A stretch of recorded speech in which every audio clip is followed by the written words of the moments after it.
my dream that all the representatives of the Kuki-Zo family come together, stand as one, share the feelings, the pulse of the people whom they represent.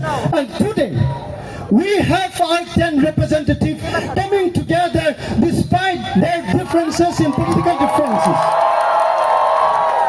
Once again, a big round of applause for 10 MLAs. They are here for us. We are here for them. Don't forget. They never think they are from different political parties. It doesn't matter now. And it does not matter for me too.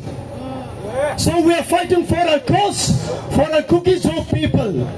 Political doesn't matter. Your affiliation to any political party doesn't matter.